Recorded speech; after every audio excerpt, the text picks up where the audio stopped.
최근 언택트라는 이름으로 몇몇 대형 종목들이 전 세계적으로 크게 올랐습니다. 이걸 어떻게 봐야 될까요?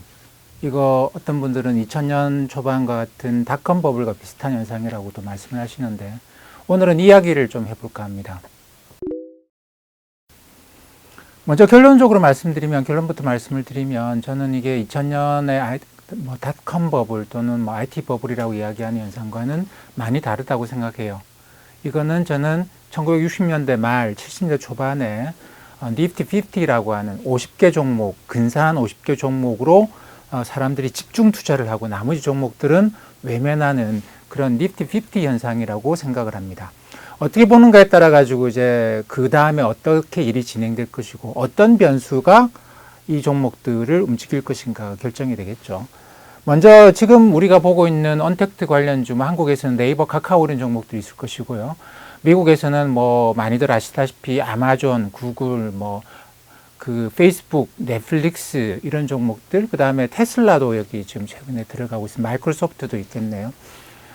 이런 종목들이 이제 최근에 굉장히 각광을 받고 있죠. 언택트라는 이름으로. 근데 이 현상을 우리가 이제 예전에 닷컴 버블하고 비슷한 현상으로 봐야 될 것인가. 주가 올라가는 속도로 보면은 그때랑 비슷한 것 같은데, 근데 그때 이제 닷컴 버블이라고 하는 거는, 저는 그렇게 생각을 합니다. 이 버블이라고 하는 주식시장의 버블이라고 하는 거는 광범한 종목들의 이제 주가 상승을 이야기를 하는데, 일반적으로 그때 꼭 따라오는 단어가 있어요. 새로운 세상이 열렸다라는 뉴 이코노미라는 게 꼭 따라옵니다. 이제 세상은 바뀌었다. 그래서 굴뚝 종목, 당시에도 그랬습니다만 굴뚝 종목과 뉴 이코노미 종목 이렇게 나뉘고, 그리고 이제 그럴 때는 꼭 뭐냐면 이게 지금같이 어려운 상황을 겪고 이러는 게 아니고, 그리고 돈을 많이 풀어서 유동성으로 경제가 어떻고 주식시장이 올라가고 이런 게 아니고, 기본적으로 경제가 굉장히 좋아요. 새로운 부가 계속 창출이 됩니다. 당시 90년대 말 2000년대 초반에는 인터넷 혁명이라고 하는 게 진짜로 있었죠. 한국에서도 이게 인터넷이라고 하는 게 90년대 중후반에 보급되기 시작합니다. 그때 저도 이제 집에서 한 달에 전화요금 30만 원, 50만 원씩 내면서 천리안 하이텔 접속하고 그러면서 이제 이 인터넷이 퍼지기 시작하고, 사람들은 이 인터넷에 주목을 한 거죠. 이게 세상을 얼마나 바꿀 것인지에 대해서 주목을 하기 시작했습니다. 그러다 보니까 아직까지는 그 인터넷이라는 게 세상에 퍼지고 있지도 않은데, 그게 변화를 낮추도 않은데, 사람들은 10년 후, 20년 후에 바뀔 세상, 지금 같은 모습에 대해서 상상을 하면서 정말 아무것도 없는 종목들, 그냥 홈페이지만 하나 만들어 놨는데, 또는 홈페이지가 자꾸 해킹이 되니까 보안업체, 그것도 그냥 보안 솔루션을 개발하는 업체가 아니고, 이스라엘의 어떤 회사가 개발한 죄송합니다. 보안 솔루션에 한국에서 유통하는 업체들의 주가가 이제 마구마구 튀기 시작하고 10몇만 원씩 올라가기 시작하고, 이런 현상이 당시에 닷컴 버블이었습니다. 이건 정말 버블이라고 이야기를 해야 되겠죠. 기업들이 돈을 버는 기업들도 아니고 그냥 그런 이름만 내놨을 뿐이에요.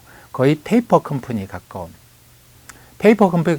가깝고 직원도 그렇게 없고 기술력도 갖추고 있지 않은데, 사람들은 그런 이름만 달면 무조건 주가가 올라가던 그런 시기였습니다. 그렇기 때문에 이거는 전형적으로 이제 버블이라고 봐야 됐고, 그래서 이건 어떻게 끝이 났냐면 중앙은행이 금리를 올리고 유동성을 조이기 시작합니다. 초기에는 그걸 무시하고 그냥 올라갔는데, 왜냐하면 초기에는 어떤 시기였느냐면 연준이 금리 안만 올려봤자 우리는 관계없어요. 왜냐하면 우리는 채권 발행 안 하거든.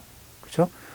돈 빌려서 장사하는 곳이 아니고 다 주식 발행이에요. 다 IPO 해가지고 돈을 모으기 때문에 금리 올라가면 오히려 은행에 맡겨놓고 이자가 더 들어온다. 금리 올린다고 우리는 관계없다. 이런 식으로 이제 금리 인상하는 초기에 계속 올라가다가 어느 순간 이게 곤두박질 치기 시작하는데, 특별한 일이 있어서 곤두박질 치기 시작한 건 아니에요. 이 2000년 4월 달에 나타난 현상인데, 그때가 미 연준이 금리를 계속 올리고 있었던 건 맞습니다만 그 전에도 올리고 있었고, 때문에 이 버블이라고 하는 거는 정말 갑작스럽게 꺼지기 시작하는데, 그러면 사람들이 어느 날 갑자기 생각을 바꿔버립니다. 그러니까 이 버블이라는 현상은 뭐냐면 그냥 다른 거 없고 그냥 주가 올라가니까 그냥 그 말에 뉴 이코노미라는 말에 이끌려서 올라가는 그런 현상이죠. 제가 전에도 한번 말씀드렸던 예일대학 로버트 슐러 교수라는 분이 계시는데 이분은 이제 2013년에 노벨 경제학상을 받았습니다. 근데 그 노벨 경제학상을 뭘로 받았냐면 나레이티브 이코노믹스라고 해요. 나레이션, 우리가 이제 뭐 이렇게 사람들 사이에 이야기하고 이러는 걸 나레이션이라고 이야기하지 않습니까? 이 로버트 실러 교수가 이야기한 거는 버블이라고 하는 것을 자기가 오랫동안 연구를 해보니 뭐 1929년도 그렇고 뭐 그 닷컴 버블도 그렇고 사람들의 어떤 나레이션이라고 하는 것이 사람들을 결집시키는 힘이 있더라는 겁니다. 이건 마치 선거가 시작되면 서로 간의 상대 정당에 대해서 어떤 프레임을 씌우려고 한다고 하잖아요. 그 프레임이 사람들한테 먹히기 시작하면 실제로 사람들이 이쪽 정당을 안 찍고 저쪽 정당을 찍고 합니다. 그렇기 때문에 요즘은 이 선거 자체가 프레임 경쟁으로 들어가 있는데 주식시장도 로버트 슐러 교수는 나레이션을 나레이션이 만들어지고 이게 사람들한테 어떻게 퍼져나가는가에 따라서 실제로 사람들은 아무것도 없는 기업에다가 어마어마한 투자를 하게 되는 결과를 낳는데 이게 가다가 갑자기 꺾이기 시작하면 사람들이 어제까지 그 종목을 막 사던 사람들이 갑자기 생각을 또 바꾸기 시작하고 그러면 또 주가가 폭락하고 이런 현상이 발생을 한대요. 그래서 그걸 이제 나레이티브 이코노믹스라고 해가지고 정리를 했는데 사실 이 영역도 노벨 경제학상에서는 굉장히 논란이 많은 부분입니다. 왜냐하면 그 이전에 노벨 경제학상이라고 하는 거는 뭐 경제학의 모델도 있고 뭐 이렇게 수식도 잔뜩 들어가고 또는 뭔가 대단히 이론적인 무언가가 쫙 깔려 있고 이런 거라고 생각을 했는데 그 나레이션이 주가에 영향을 미친다라는 거 알겠고 그것 때문에 사람들이 버블로 가기도 한다라는 것까지는 알겠는데 너무 좀 간단한 거 아닌가? 뭐 이런 이야기들도 많이 했었는데 어쨌든 뭐 로버트 슐러 교수가 그런 이야기를 한 것은 전형적으로 이 닷컴 버블의 영역하고 겹쳐져 있긴 하죠. 지금도 물론 뭐 언택트 이러면서 사람들이 그 나레이션, 그러니까 다른 거 설명 필요 없어요. 그냥 언택트, 바이러스가 계속 돌아도 그거는 되겠네. 이런 걸로 해서 주가 상승이 나타나는 그런 경향이 있는 건 맞습니다.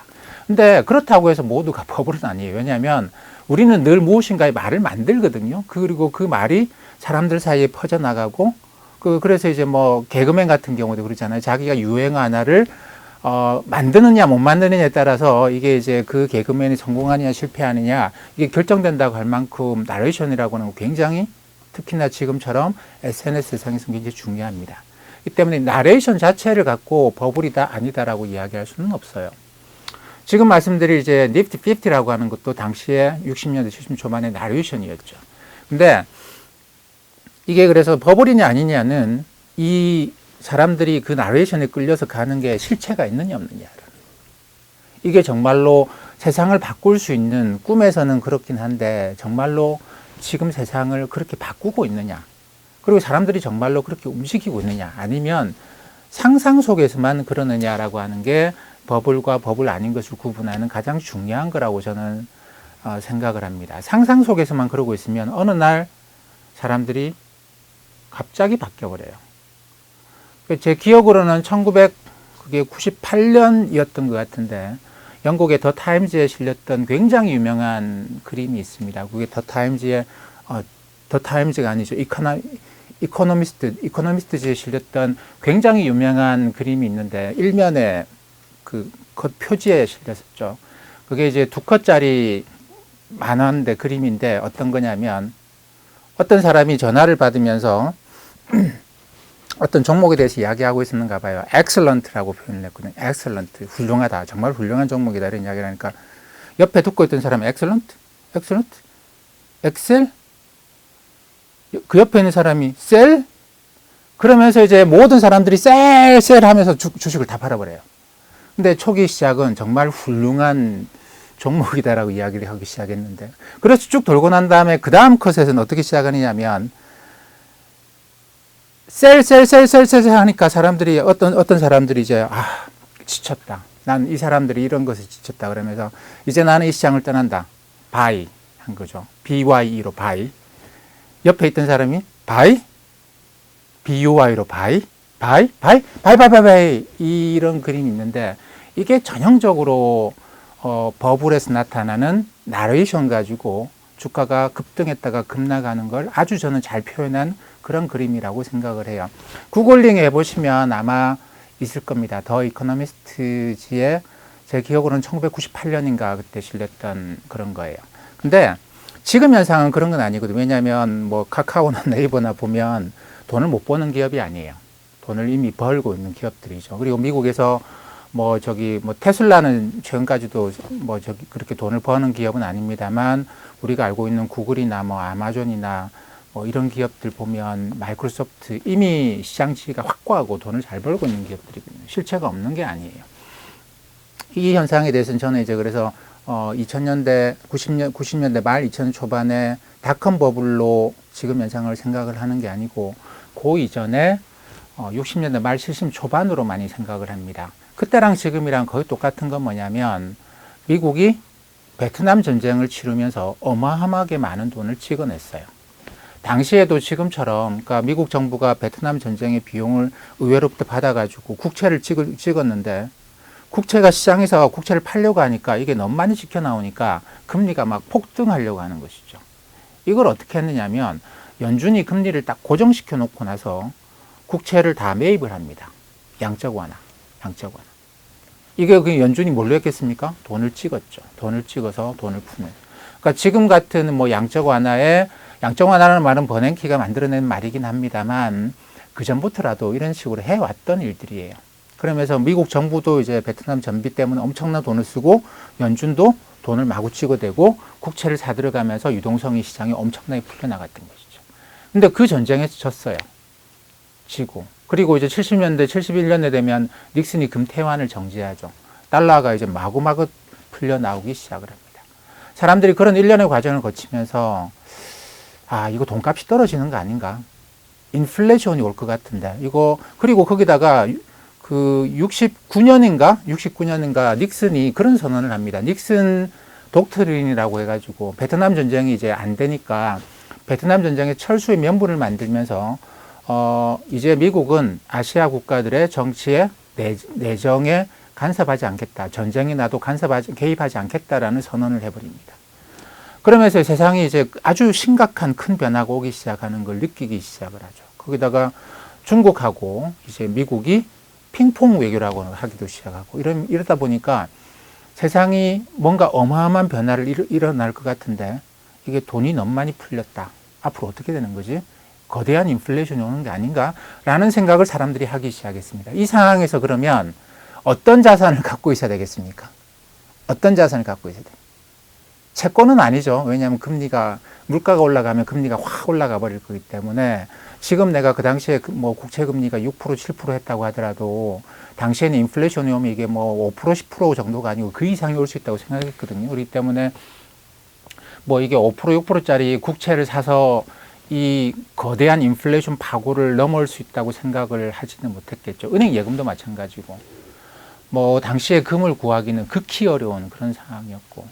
그러니까 사람들이 주식으로 몰려드는데 진짜로 살아남을 것 같은 주식들로 몰려들기 시작합니다. 왜냐하면 이 인플레이션의 거대 파도 속에서 기업들이 살아남지 못하는 기업들이 많이 생길 것 같거든요. 그러다 보니까 이제 사람들이 물가 올라가기 시작하면 이것저것 다 사는 게 아니고 소비를 줄일 수밖에 없죠. 자기 실질 소득이 줄어드니까. 그러면 그래도 사람들은 이거는 쓸 거야. 이건 안 쓰겠지. 이건 쓸 거야. 라고 하는 거 몰려들기 시작하는데 그렇게 그 당시에 그 중에서 이제 미국에서 50개 종목을 니프티 50라고 하면서 이 종목들로 집중적으로 투자가 일어나더라는 겁니다.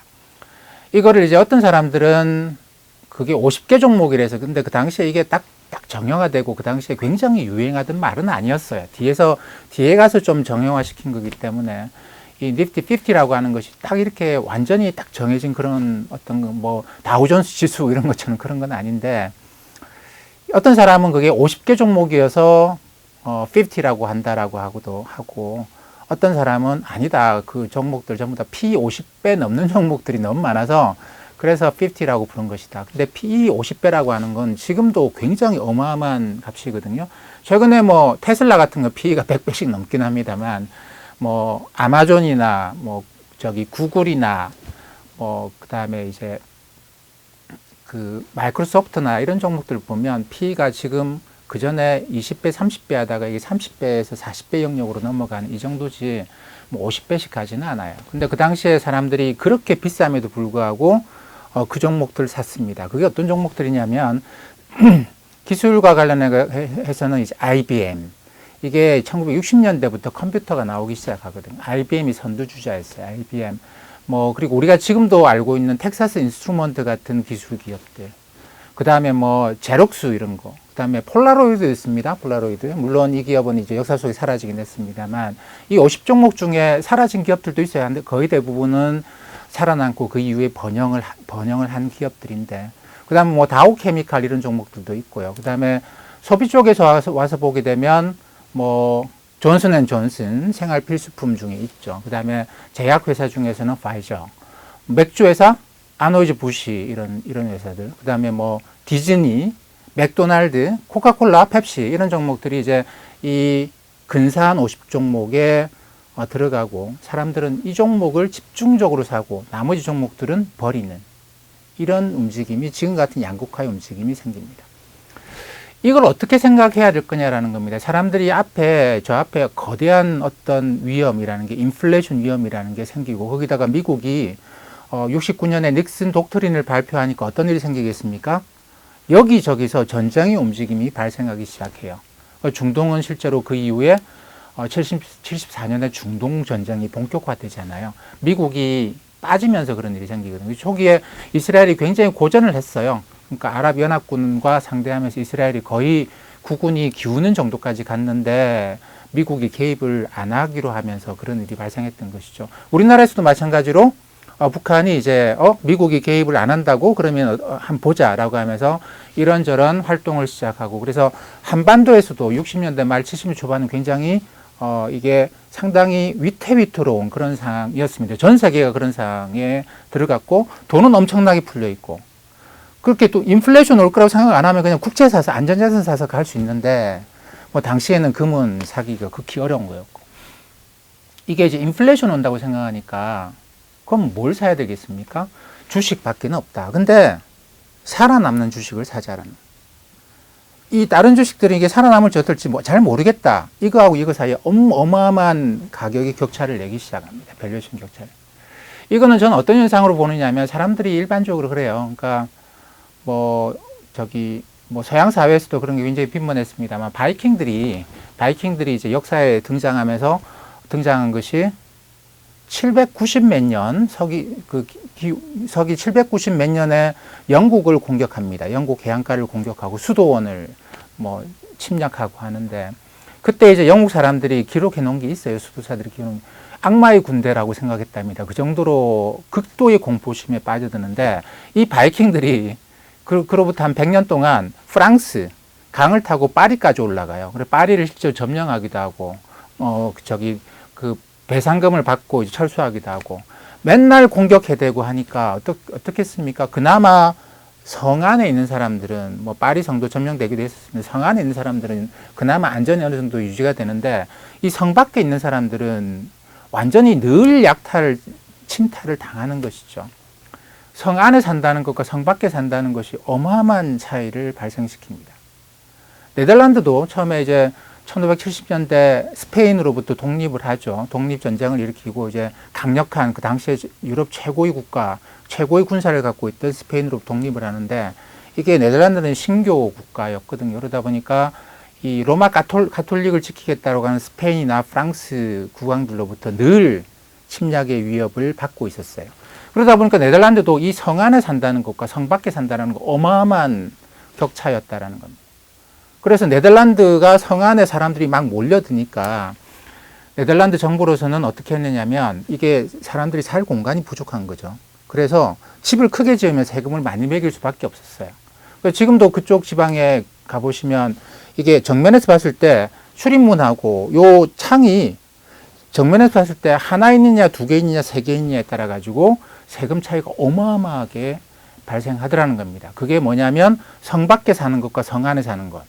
평화로운 시기에는 이게 큰 차이가 없어요. 성 밖에 나가서 넓은 땅에서 자유롭게 살면 되죠. 근데 이게 이제 바이킹의 침략, 스페인과 스페인과 프랑스가 언제 우리를 공격할지도 모른다라고 하는 그 네덜란드 독립 초기의 상황, 이렇게 생각해 보면 성 안에 사는 것과 성 밖에 사는 것 어마어마한 차이가 있습니다.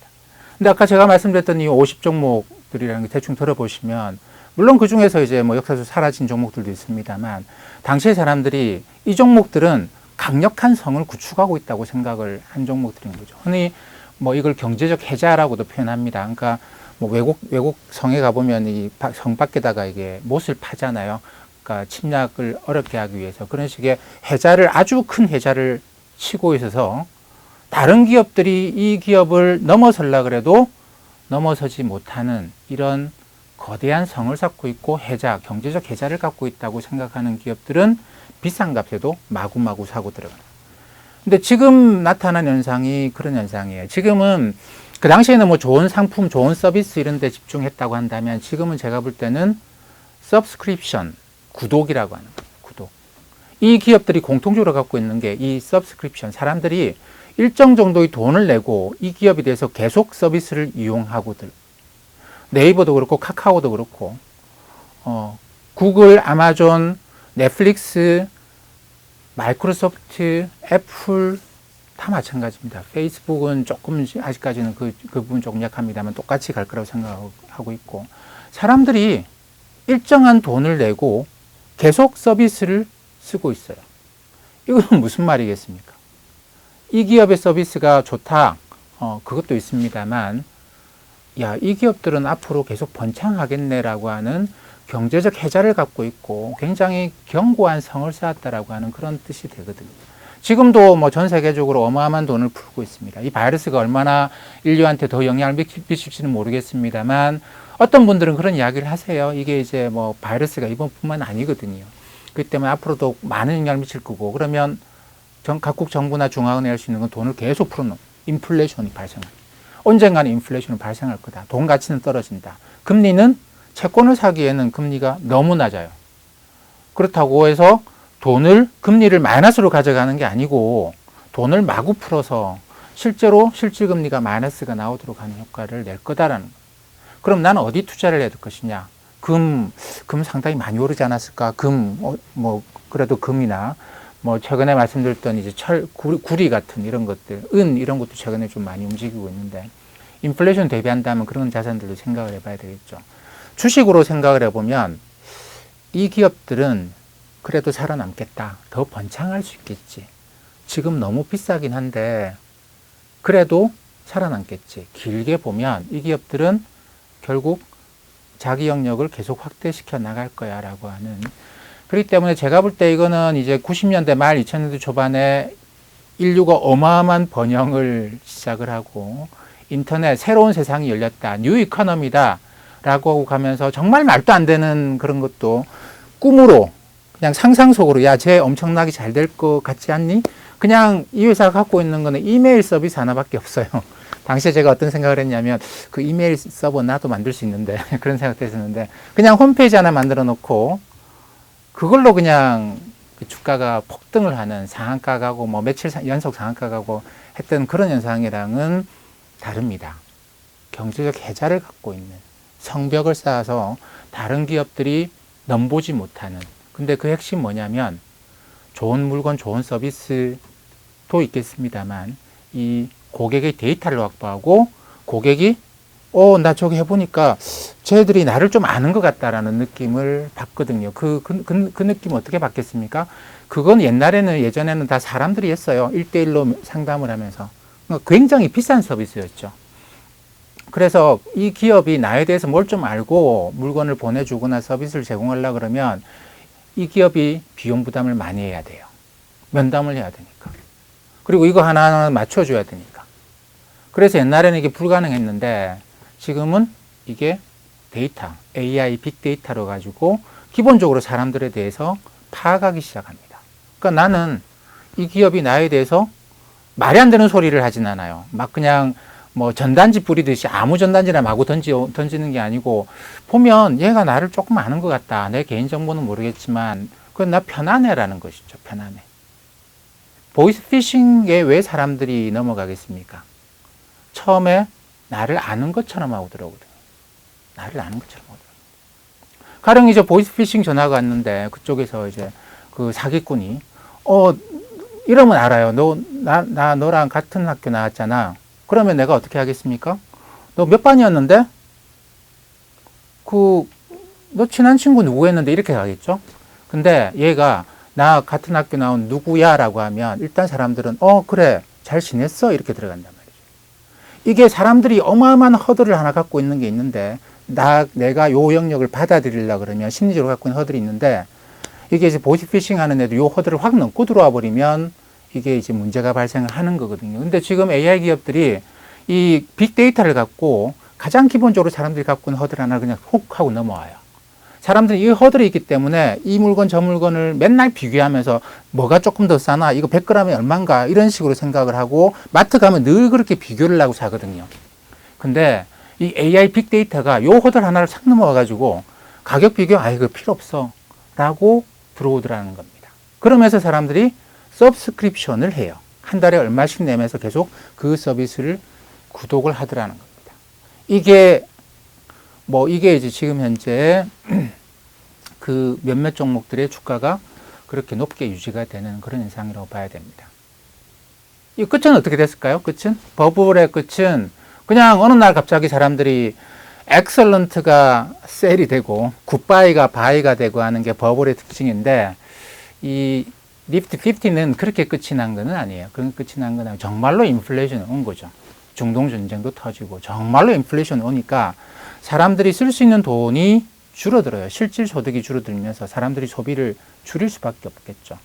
그러니까 이 기업들이 살아남긴 했습니다만 이 기업들조차도 상당히 긴축적으로 물건을 잘 팔 수 없는 상태가 되더라는 겁니다. 그러니까 실질적으로 경제가 성장을 못했기 때문에 그 70년대 10년 동안은 미국 주식시장에서 일종의 암흑기예요. 그냥 주가가 오르락내리락 하고 주가가 전혀 다우지수나 이런 종목들이 그때 나스닥은 없었고 이런 종목들이 거의 올라가지 못하는 현상이 10년 동안 나타났습니다. 근데 어쨌든 그때 사람들이 선택했던 50종목 중에 상당히 많은 종목은 살아남아서 그 10년이 지나고 난 다음에 번영의 제일 최전선에 서서 달려나간 그런 종목들이죠. 그렇기 때문에 사람들이 다 맞추는 건 아니에요. 하지만 시장의 움직임이 그렇게 다 비합리적이고 비이성적이고 그런 것은 아닙니다. 지금도 제가 볼 때 상당히 비싸요. 상당히 비싸긴 하고 이게 계속 유지가 될 수 있느냐? 조정을 꽤 받을 수도 있겠다라는 생각을 합니다. 너무나 당연하게 생각할 수 있는 건데 근데 그 다음을 생각을 해보면 좀 전에 제가 말씀드렸던 서브스크립션, 구독이라는 거 보면 결국은 기업은 소비자가 선택하고 이 기업을 계속 내가 상품이나 서비스를 사주겠다고 하면 이 기업은 가는 거겠죠. 주식이 되는 거겠죠. 그런 각도에서 보면 고객이 이 심리적인 장벽 뒤에 있을 때는 요거보단 요게 나은 것 같은데 이거 얼마나 더 싸나? 이거 비싼 것 같아. 이런 식으로 따지고 또 따지고 조금만 뭐가 불편하면 불평을 제기하고 이러는데 이 심리적인 장벽을 툭 하고 넘어간 기업들. 이 기업들이 그래 앞으로도 살아남고 세상이 좋아지면 번영하겠지. 그럼 내가 지금 채권을 갖고 가는 것보다 그래 인플레이션 올지도 모르는데 그럼 이 기업들을 갖고 가는 게 어떨까? 이런 심리가 밑에 깔려 있다고 봅니다. 그렇기 때문에 이건 어떻게 보면 저는 오르락 내리락은 하겠죠. 저 정도 꽤 받을 거고 그렇지만 이런 종목들의 끝은 결국은 인플레이션이 와서 사람들이 쓸 돈이 없다. 이런 이야기를 할 때까지 이 흐름이 단기간에 그렇게 끝날 것 같지는 않습니다.